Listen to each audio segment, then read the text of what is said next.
Shut up, Greg. And I Hey got there, a beer tubers. prolapse. Welcome. Hey there, beer tubers. Welcome back to Beer Analysis 101 with your host, Maxwell Star, whatever.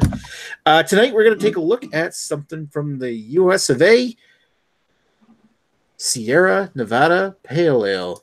But first and foremost, I want to get down to the panel and introduce, well, the only three intrepid beer explorers that decided to show up in the doorstep tonight. Of course, Jerks. we got Mr. Ashley Sexton. How Hello. are you doing, Ash? I'm Mr. doing great. How are you? I'm not doing too bad. You? I'm doing well. I'm doing well because I had the thought to search this beer out ahead of time instead of the last minute. Yeah, like some people in Northern Ontario. Shots fired. All right. Speaking of somebody searching out the beer, I'm glad to see you again on here, Mr. Craig of Kent Beer Reviews. How you doing tonight? Yeah, well, good. Cheers for having us. And interesting beer, I think, anyway. And yeah, iconic. Yeah, thanks for having us. No problem. And of course, last and certainly, well, I use that joke a lot, but everybody loves Greg anyway. Some people do. Mr. Beer Burglar, how you doing tonight? Stop giving away my secret identity, god damn it. You'll never guess my secret identity. Also, the audience may not know, but a certain person from Northern Ontario already knows what we're doing next week. So why don't you buy it now? Buy it this week. Yeah, and you'll be ready for next week. Sold out for Irish Day. And then next Wednesday, you go and buy the week after's beer. See, you're always a week ahead, and you're never without Nick. There you go. Okay.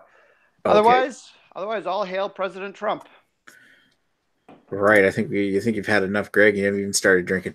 All right. And first of all, foremost, I want to say thank you for sending me this potentially not that great can. We'll get into that later. We're doing it anyway. Tonight's beer, of course, Sierra Nevada Pale Ale. Sierra Nevada Brewing Co. was founded in 1979 in Chico, California, by avid homebrewers Ken Grossman and Paul Camusi. Grossman, originally from Southern California and a homebrewer since his teen years, moved to Chico, California after visiting friends, attending Cal State University, and falling in love with the town. By 1976, he had opened a homebrewing supply store in Chico named the Homebrew Shop.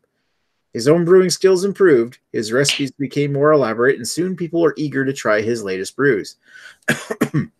At the time, hops were in limited supplies to homebrewers, but in 1977, Grossman made the trip to Yakima, Washington, and convinced hop brokers to sell him 100 pounds of brewer's cuts, samples sent to breweries to try before purchasing bales. The end result was obtaining fresh whole cone hops for his hop-forward homebrews, something that would play a big role in the future. Finally, in 1979, Ken Grossman teamed up with homebrewing friend Paul Camusi and began work on opening a brewery together, named after Grossman's favorite hiking spot, the nearby Sierra Nevada mountains. With $50,000 in loans from friends and family, Grossman and Camusi rented 3,000 square feet of warehouse space, along with discarded dairy equipment and scrap metal to build their own brewing equipment. They would later acquire secondhand brewing equipment from Germany, I think. The first batch of Sierra Nevada Pale Ale was brewed on November 15th, 1980. However, Grossman and Camusi weren't happy with the results and discarded the first 10 batches of the beer trying to get it right. The first production batch was produced in 1981.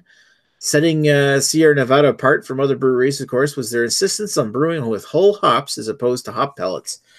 The beers were also bottle conditioned, and you'll look on your can, they still are. They'll say can condition or bottle condition. They were also bottle conditions by adding a little bit of yeast to the bottle to preserve the freshness and prolong shelf life. In addition to the pale ale, Sierra Nevada was also brewed a porter and a stout when they started.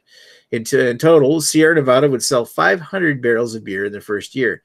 Sierra Nevada celebrated their first anniversary with a holiday release of their first batch of their now famous Celebration Ale, viewed by some as the first true American-style IPA.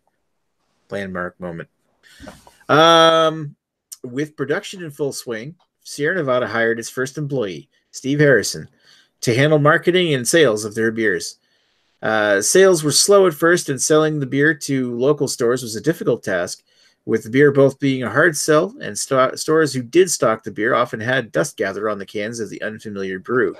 Sales gradually began to pick up as gained popularity amongst local university students in Chico. However, Sierra Nevada really began to pick up steam after distribution was extended to San Francisco, where it was discovered by none other than Jerry Garcia of the Grateful Dead, leading to the band's loyal fan base seeking out its beers. It was also helped along further by a feature in the San Francisco Chronicle Sunday magazine in May 1984, as well as a feature in New York's Village Voice, leading to the demand of the beer for the beer on the East Coast. By 1987, Sierra Nevada was brewing 12,000 barrels a year and sold in 9 states, being sold alongside the likes of Heineken and Lowenbrau in supermarkets like Safeway. In 1988, Sierra Nevada expanded to a 100-barrel brewhouse with 4 open fermenters and 11 68-barrel secondary fermenters. In 1989, production had jumped to 30,500 barrels a year, and to 104,325 barrels in 1993. In 1995, Sierra Nevada installed a new bottling line, getting a second-hand line built in 1962 from Pennsylvania's Rolling Rock Brewing Co. in Latrobe, Pennsylvania.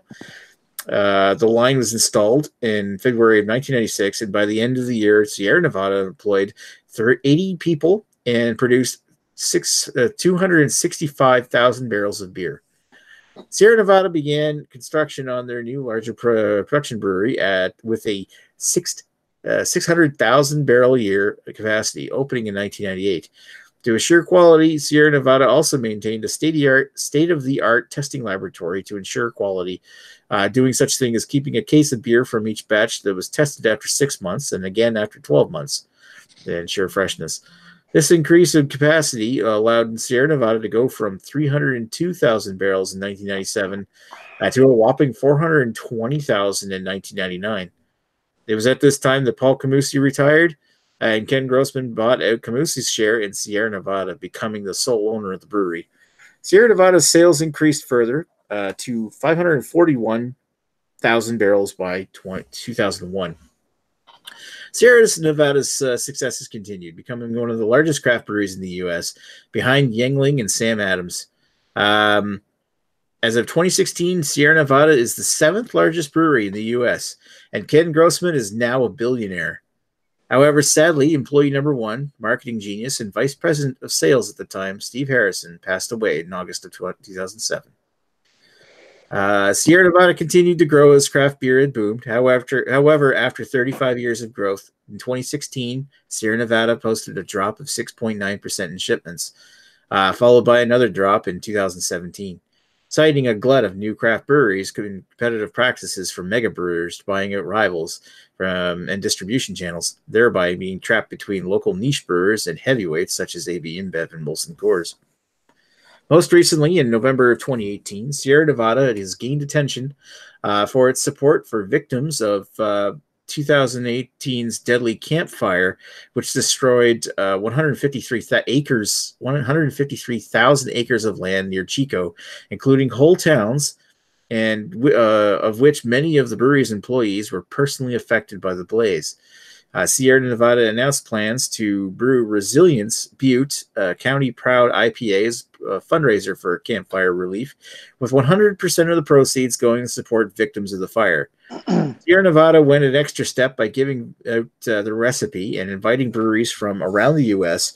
to also brew beer to raise funds for the fire victims, hoping that a few hundred breweries may jump in. The concept was a major success, and a whopping 1,400 breweries, nearly 1/4 of all craft breweries in the United States, signed up to help. Resilience IPA has also been brewed by several breweries in Canada, including Moosehead at their small batch brewery. After becoming available in December 2018, by the beginning of January, Resilience IPA had raised over $50 million in disaster relief. It's crazy. So other beers from Sierra Nevada include their classic porter and stout. They make a Kellerweiss, Torpedo Extra IPA, Nooner Pilsner, Hazy Little Thing IPA. I'm assuming that's the New England style. Celebration IPA, of course. Bigfoot Barley Wine, Optimum Triple IPA, and there's, of course, many more. And we're on to tonight's beer. Of course, tonight's beer is Sierra Nevada Pale Ale, which is a 5.6% ABV, 38 IBU, American style pale ale brewed with Cascade hops and two road pale and caramel malts. And as it has been since the beginning, it is brewed with whole leaf hops and bottle conditioned for better shelf life. All right. That was a long one. How you feeling there, big guy? I'm well live. So we might as well before we get into the histories analysis, we should probably read the comments because I went on for a while. I can read it. Cool. So Eric's in the chat. He says, "Cheers, fools." Cheers, Eric. Cheers, Eric. Lee says he might live in the beer waste. He might not live in a beer wasteland anymore, but he still cannot get this beer. That sucks. Redbeard's watching another chat that will not be named. Raining in your parade got a Sierra Nevada Pale Ale 6-pack. It goes for around $9.99 for the 6. That's a pretty damn good deal. And then he's saying hi to Lee. Eric, yep. Hi, Eric. Redbeard. Cheers all. And Eric Gilbert says, I didn't get this ale. It's usually moldy after the LCBO warehouse ages it for 8 months. Funny you should say that. Yeah, really. Yeah. Wow, so that's a comment. Well, I'll describe what's going on once. That's like perfect foreshadowing right there. All right, so Mr. Sexton, what's your history with Sierra Nevada? So I've had a spotty history with Sierra Nevada. I had it probably back in 2017 or 16 bottles.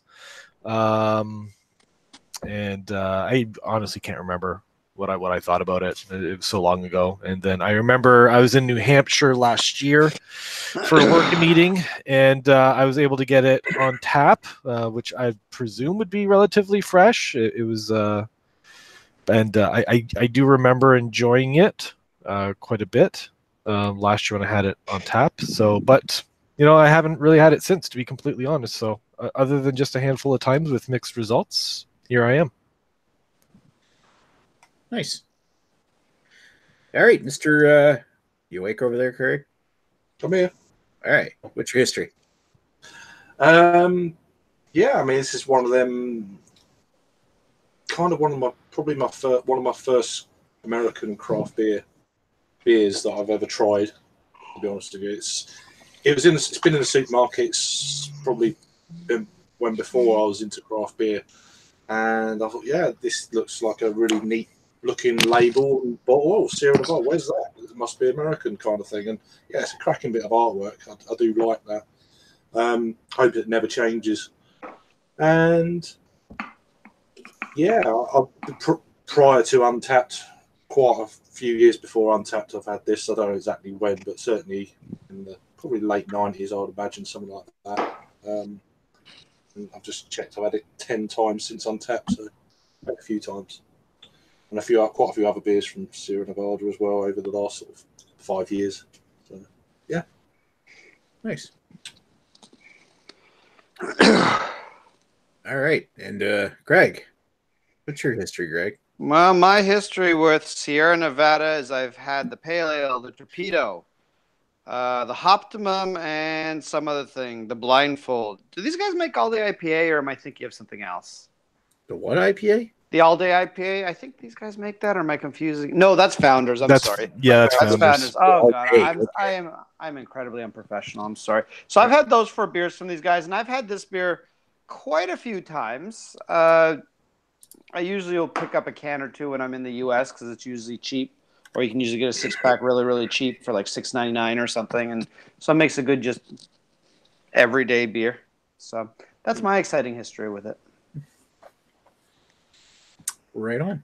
Well, as far as I go with my history, I haven't had a lot of stuff from Sierra Nevada. I've had their Pale Ale, the Keller Weiss, and the Torpedo. I previously reviewed the Pale Ale on my channel as review number 458.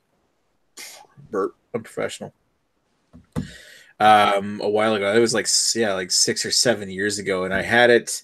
I think I It might have been me that brought it back from a trip to just a cross border shopping trip to Calais, Maine, where I picked up like a bottle or two of this just because I wanted to try it, because I'd heard a lot of beer tubers from the States going on about Sierra Nevada or something. We're seeing Lee's review. I think Lee's review.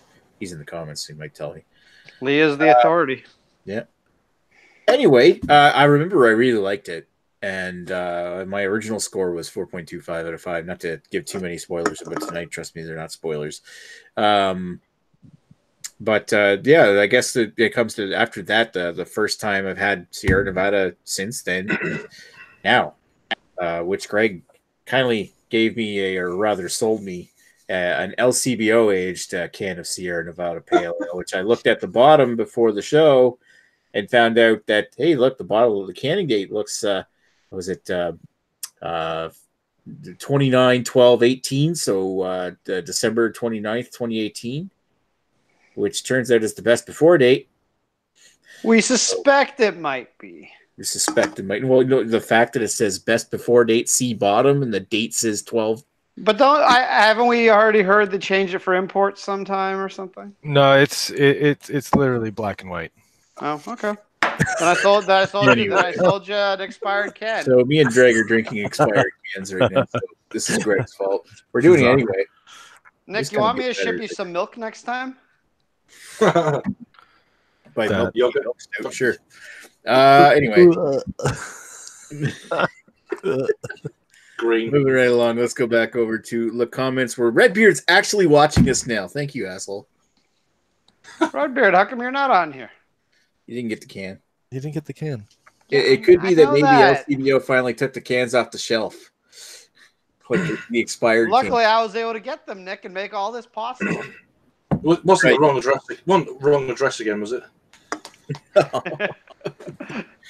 Hey, we worked together hard to fuck up that beer ale last time. Yeah, that was a team effort on that one. Yeah, we double teamed that shit. Anyway, so what do we have for comments now? Nothing. At least I'm not seeing any yet. Oh, Ethan's got a couple of comments there. Oh, okay, yeah. Ethan. Ethan is asking if he could join for the post analysis. Well, it's not up to me, but sure, why not? I'll probably send you a link. Oh, Ashley Sexton making the rules. Cards, but oh, and I'm sorry, I missed Ethan's previous message. He's like, "Hey guys, hope you're all enjoying Greg." Well, we all enjoy Greg. I hope everyone enjoys me too.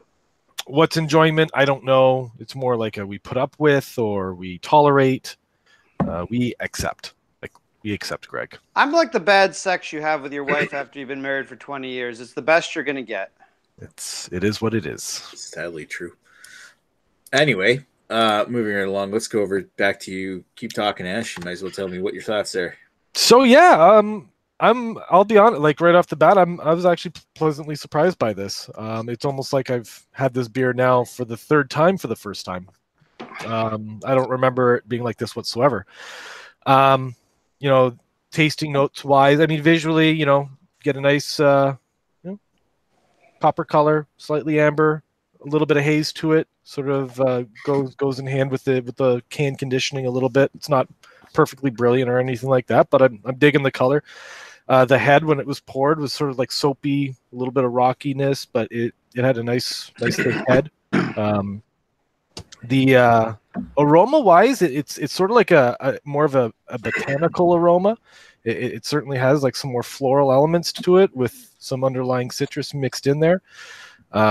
Cascade. What I love is that, this beer is so simple in its construction. It's literally just 2-row pale malt, crystal, probably crystal 30 if I had to guess, and then just crystal or Cascade hops through and through. So I really appreciate the simplicity of this, because there's nothing to hide. It is what it is. It's but it really lets the Cascade hops shine. And I actually grow Cascade hops in my backyard, and I made a beer very similar to this. Mine was like a true smash, which is a single malt and single hop. So it was definitely lighter in color than this, but the aromas and the flavor from this was very reminiscent of the beer I had. So it sort of made me happy. It sort of brought back some sort of memories there. Sort of sounds stupid, but I mean, overall, like the aroma for this is nice. It's not, I mean, it's not a big punchy IPA or anything like that. It's a pale ale, but it's a little bit more of a subdued pale ale. Very easy drinking. The bittering is very nice and softly rounded on the palate. Like, it's not sharp. It doesn't attack your palate. It just makes it a nice, easy drinking beer. But that said, I'm very fond of pale ales. I really love the balance between the malts and the hops, and it's just a nice style for me that I enjoy. And this one just the Cascade hops, they shine. Yeah, I mean, other than that, it's very easy drinking, nicely carbonated. I'm enjoying the shit out of this. I like mine. I do have a different bottle or a canning date from you guys. I have 2605, so May 26th. So are we going back 8 months from this, or I think it was 8 months. Like the Craig's actually had the brewing date on it, was the bottling date as well as the best before date. And I think it's an 8 month spread. So even let's just say, so that would make this 6 months old, right? Let's just say it's a 6 month old beer. Yours is what, May? Yeah, May. Yeah. So you'll still have it on the shelf. Yeah. Mm-hmm. So overall, it's certainly not an offensive beer. It's a dated beer.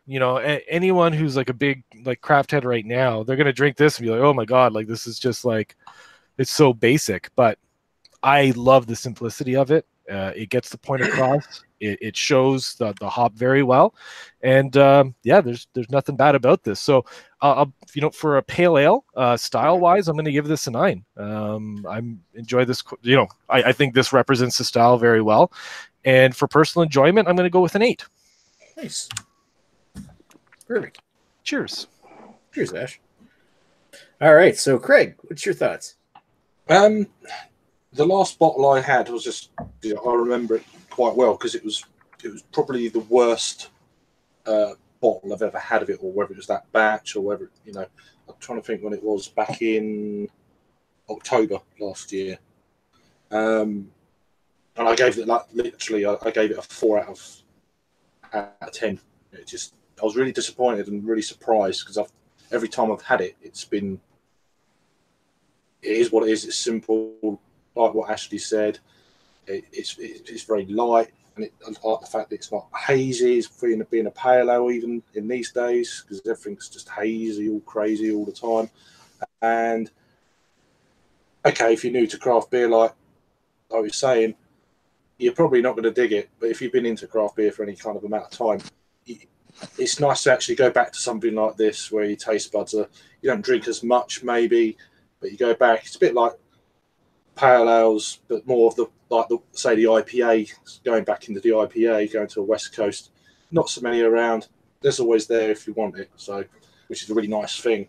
With the beer, it's got some really nice kind of oily, grassy kind of notes, kind of slightly floral, like I say, citrus, grapefruit, that kind of thing. Nothing too drastic that's going to blow your face off. Low bitter, and of course 38 IBUs. It's just a really crushable beer, I think, and this one is miles better than the last bottle I had, which is Result. Bottled on the 18th of December. Yeah, 18th of December 2018, and then it's got you drink by the 2nd of August, so it's got quite a shelf life on it. But yeah, for the UK supermarket, I think it's £1.80 something for one bottle. I could have got 3 bottles for like just over a £5, so, which is not too bad considering it's an imported beer. It's one of them beers that most people can get, certainly in the UK. It's in all the major supermarkets. Cracking beer, like I say, it is what it is, and really enjoying it. And I'm going to go along with the same grades. A 9 for the style and an 8 for personal enjoyment on this one. Really pleasant beer, and the first beer I've had for nearly 3 weeks, so it's going to be good. Nice. Yeah, nice. Yeah. All right, Greg. Well, since we're doing an expired beer, hey, the LCBO sold us this can, so it's only fair that we rate it, right? So, Sierra Nevada, if you're watching, keep a better eye on your shit.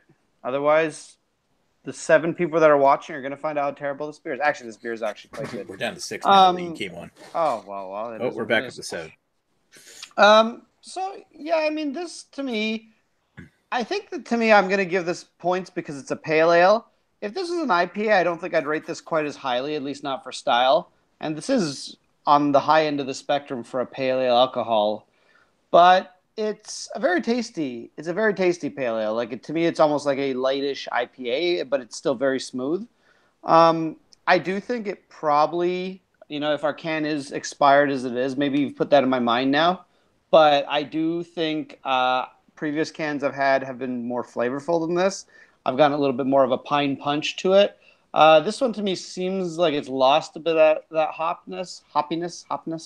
And it's very smooth, it's quite flavorful. I like it, especially for the pale ale style. This is better than most because most pale ales nowadays are so watered down and tasteless, relatively speaking. So, I mean, I'm going to go with Ashley a 9 on this style. It's very good and might even be higher. I have rated this higher in the past. I think my last rating was a 9 or 9.5 or something. Overall, I'm not going to quite go, like style-wise, I'm going to go that high, but with my own personal enjoyment, I think it's an 8. I still think it's really good, but would it be better fresher? I don't know. Is my memory fuzzy? Maybe I just don't like this beer as much as I used to. But yeah, the other thing I'll say is that, especially being as old as it is, I wouldn't be too keen to get this again at the LCBO, but getting this at the stupidly low American prices where you can easily find it on sale for like a 6-pack, like $6.99, $7.99. It's definitely an awesome go-to beer. Although I think you can often get the Torpedo for around the same price. So it's a little more alcoholic if that's what you want to do. That's how you want your night to go. So otherwise, yeah, I mean, it's a solid beer. I mean, it's nothing. This really is not an exciting beer. It's a very solid, old style IPA that basically slaps you with a bunch of pine, and that I like. But if you're one of those new kids that is just like, I want all my New England hazy IPAs, like I actually wish Chris Lezak was here because I'd be kind of curious to know what he thought of it. But we'll just have to corner him at the beer fest or something, and then force drink him one. Oh, it's like I'm gonna get a few of you guys. I'm gonna pay you all a bunch of some of my Etobicoke condo money to hold Ashley Sexton down. We're just gonna bring out your dead down his throat until he gives it a higher rating, and then you can see him shaking his head. and then we're just gonna make him go online and do a new review so we can up the score from last week. It wasn't me, man. It was the bottle. But fuck. Got to be the bottle didn't score itself. That shit, yeah. That shit doesn't that still counts because I mean it was their bottle. Anyway. No, I completely agree, but I just like the idea of holding Ashley Sexton down, forcing stuff in his throat. Oh God, he just wants another bottle. Yeah. I secretly loved it. You're dead. Oh well played, Ashley Sexton. I've got another free bottle out of this one. All right. So getting down to my own opinion, like catfish. Because the catfish Greg. Oh God. Oh boy. All right. So coming down to my opinion, I do find there's a little bit like if this is an expired can, I still gotta say that the Sierra Nevada held up extremely well, considering that if this is 2 months past due, I'd still totally drink this a bunch of these because it's still good. I do detect that there's a little bit more that stale hop kind of like that, almost like resiny kind of quality that's come up to the forefront, and it's lost a bit of that grapefruit like grassy punch, and the resin's coming a little through more than I want, and the malt character might have changed a bit, but overall I'm still finding this to be a very like as I said, it's grassy, grapefruit, hint resiny, but all the hop qualities in this thing are very, they're dialed back and they're very muted. They're mild. They're mellow. They work perfectly with the caramel. Touch of biscuit in the backbone. And everything just works together smoothly. And this thing is such a smooth, easy drinking pale ale that I would easily, if I did find like a 6-pack of these ones fairly fresh in the States or something, and it was like $6.99, and I didn't have to worry too much about bringing customs or something like that, then I would totally buy that. Or if I was vacationing in the States, I would totally buy this because this is so easy to drink, and it's very, very flavorful. But like you were saying, I mean, it's not a complex beer. It's very simple pale ale, and considering how old this recipe is, and it makes sense. This beer is almost 40 years old. Not the specific can, but it all given the LCBO, it could be. I gotta say that, but I gotta say that it really did hold up pretty damn well. I'm probably gonna be the one that's gonna bring the ratings down just slightly, but only slightly. In that, I'm gonna give it an 8.5 for the style and a 7.5 overall enjoyment. Just there's a little lower on the scale of enjoyment, just because the fact that I'm not enjoying it and maybe it's not even fair to say that because it's expired. But that's still a pretty damn high rating, and this is one of the higher rated beers that we've done on Beer Analysis already. And at the end of the day, I always say, if someone's willing to take your money for the beer, which in this case, I took your money, but the LCBO took my money, and Sierra Nevada took the LCBO's money. The LCBO is somewhat at fault because they kept beers this old on the shelf. Yeah, but it's also somewhat at fault because you bought them without checking the date on them. Well, it was either that or you didn't get them at all. So you could have checked the date and said, "Well, maybe there's another option we could." Anyway, you know what? Yeah, next time I'm going to poop in a box and send it to you. Oh, so you're going to send it to Thomas Hardy's then? The poop will be fresh. It's a poop in a box. The poop will be fresh. You'll be steaming. 100% barrel-aged Greg feces. Unless I screw up the address and it ends up sitting at a post office for 2 weeks. You pooped in a box and you tried to send it to me and it ended up going to North Bay. Oh, that'd be great. All right. You finally got the postal code, right? Anyway.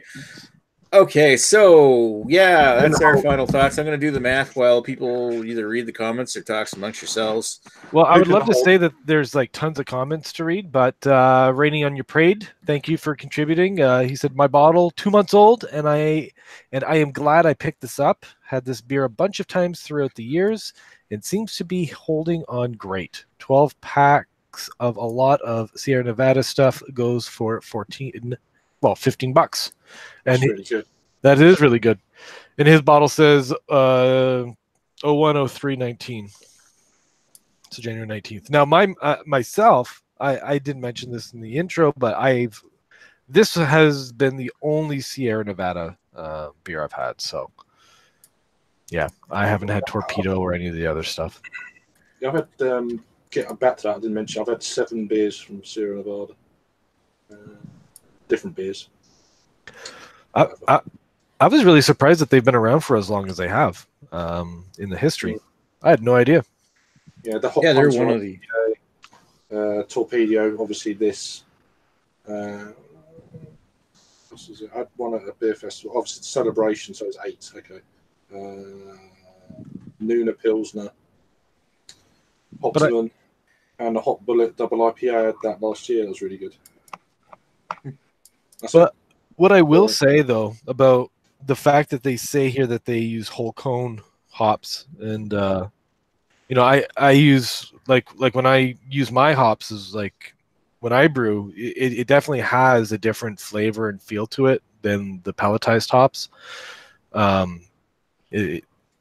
Whole cone or fresh hops, they definitely have like a softer finish to it. Maybe a little bit more vegetal, like a little bit more grassy to it, but it's definitely not as sharp or as bitter or as aggressive as pelletized hops can come across sometimes. So I guess that sort of tied into what my appreciation for this beer is because it's something that I can do, essentially. It's a very smooth beer, isn't it? On the palate, very much so. Yeah. I think it is one of those beers that a lot of people copy, isn't it? Yeah. Yeah. Absolutely. Blown the cone. Yep. Actually, maybe I'll do another catch. Yeah, you know, this may be the next batch I brew up. Actually, I'm feeling inspired. Nice. Pronounced Ashley. Maybe that's what your next hop. I'm not going to let the public pick the next hop. No, not for that, because that's just Cascade, man.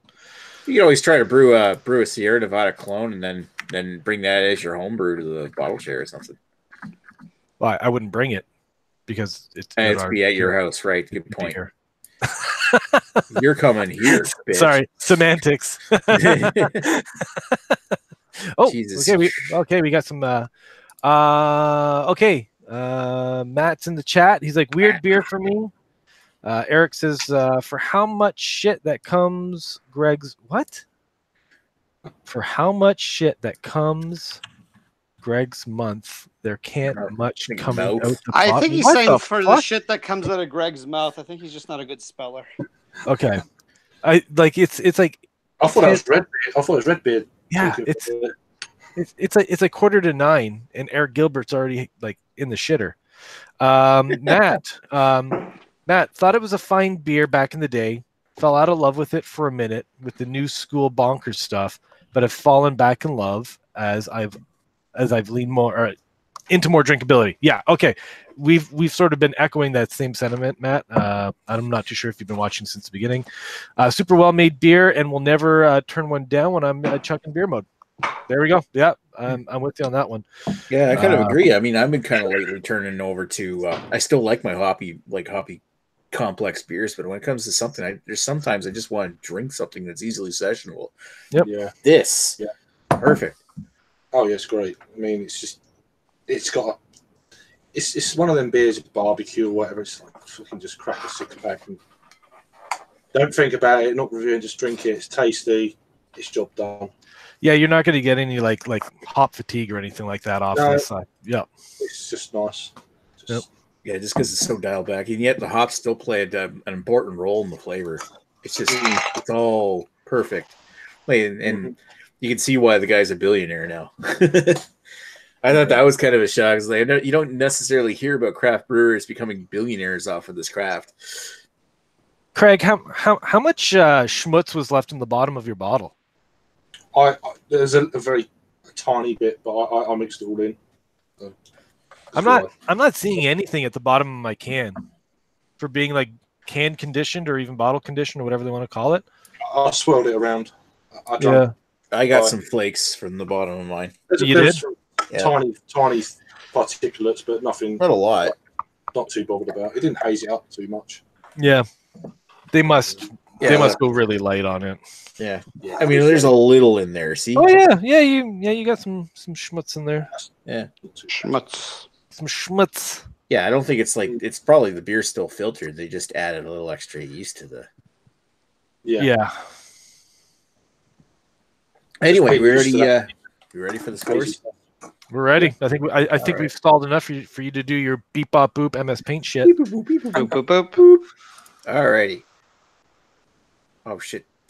Why are you presenting me? Oh God, I'm being presented. Why did I present Greg? Hey guys, it's me, the Beer Patrol. Okay, all right, now I'm presenting to everybody. There's their scores in MS Paint style. It's a lot of 8s. Wow. That's I should have put expired across the top here, but oh well. Yeah, 8888. I would say that this beer analysis is expired. The moment it went live, it was past its due date. Well, people still watch it apparently. Sick people. The moment it went live back in October on my channel anyway. October. It was worth watching when it was on Lee's.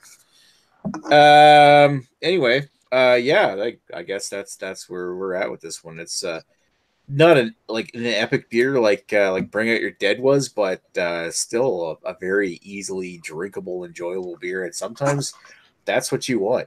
Yep. I don't think anyone came into this review expecting a Bring Out Your Dead quality epicness. Yeah.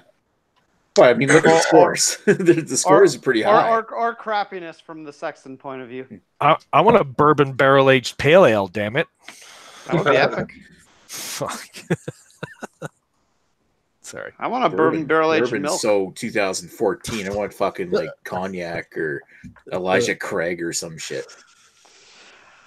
Okay, like maybe some people have better palate than I am, but can anyone here actually differentiate if a beer is bourbon barrel aged and say something cheap like Wild Turkey or Jim Beam versus like a really high end whiskey? Like, can anyone here? Does anyone here have that good of a Not me. palate? Not me. No, Yeah, I think that's where you're really, because you're talking Maybe- about getting secondhand bourbon flavors. I'm not maybe Darwin, man. I'm not Dar. I can't If do you- that if shit. If you drink bourbon and whiskey and stuff, then you might have more of a chance if you was a beer drinker as well. But if I'm not, but maybe you could. But then it depends how much. I mean, I do drink whiskey and I do enjoy whiskey, but I by no means am I No, a tasting You expert in whiskey. can tell the difference between like a cheap whiskey and a real good whiskey when you drink the whiskey, but the Well, barrel. yeah, exactly. And I mean, if you give me a barrel aged, like I would assume I could take, barrel aged Scotch ale versus a barrel aged, like bourbon barrel aged ale versus, like a cognac or something. That I could tell the difference. But between brands of whiskey, I mean, I could say maybe if one brand uses higher quality barrels, it might make a difference. Redbeard's got pearls of wisdom in the chat, and I think maybe next time he should get the beer if he wants to talk. All depends if it's a first run barrel aged, beer, then you might have more of a chance if you're into your. Oh yeah, I do think the quality of the barrel and how many runs it's been through. I think that would make a difference. In fact, I do believe that was the difference between 2013 Bring Out Your Dead and 2014 because I think they use the same barrels for the second year. Yeah, like you're gonna get the best quality of the first fill barrels, and you're gonna get of subsequent fills. Like I think that's what's going on with like Hammond River right now with their Quicksand Jesus Imperial Stout. I mean, I know it's not the first time he's used those barrels, and I'm wondering, are you using the same barrels? Because it kind of tastes like it is. These whiskey flavors you're getting off of this are just so muted. But anyway. Yeah. Is there a question in the comments? Yeah, well, there's a few. Where are we cut off in the comments? There is a question. And thank you for raining on your parade. Oh, right. That one. Yeah. The age-old question. Question of what is next week's beer? Well, next week we've got a bit of the Irish coming to it because it's all racist. St. Patrick's Day is next weekend, right? So we're gonna do Kilkenny for in honor of it St. Patrick's Day coming up. There we go. Weren't we gonna do like a gauntlet on the after chat as well? Oh God. We'll buy like a Smithwick's, a harp, and a Guinness, and a Kilkenny. Yeah, let's do it. I'm not doing that. Would be pretty. I'd be up to maybe drinking all four, but not. Pussy. Shut up. Fucking wuss. Wuss. Peer pressure, man. On that note, Redbeard says 2 Rouge River beers I had. Who's had Rouge River here? I've had were Wild Turkey and Jim Beam aged. They were super different from each other. Well, I guess your palate's different than ours. Actually, you know what? It all depends. I mean, I'd have to really try them but I mean, the biggest notes you get out of like bourbon is what we're saying is like usually like the bits of vanilla and caramel. What do you call it? Can't think of it right now. Anyway, so I think we all good. We're gonna go to the after chat and thank you, viewers. Yeah, we have 9 people watching us all the way up to the end. I want to thank those 9 people, especially, even if they're just like the 3 of us or 4 of us just watching to see what the comments are. Dylan, it's just commented. It has to be one of the most important beers in the history of American craft, and that I'm going to totally agree with because it's one of the grandfather. Like I said in my history, it is one of the one of the very first real mass market craft beers. It started an empire for that guy. Yep. So thanks, Dash. Oh, go ahead, Dash. What did you say? No, I was just gonna say it's a very good point by Dylan. Sure. All right. So thanks, Dash. Thanks, Craig of Kent Beer Reviews, and thanks, Greg, especially for sending me this expired can. Yep. And I want to thank everybody for watching. Again, wow, we're up to 10 viewers now. We're going offline. And we're going to come back online in a few minutes, and then that's when the debauchery really starts. This is the professional part of the evening. We're going into the unprofessional part. And you know what that means. Uh-oh.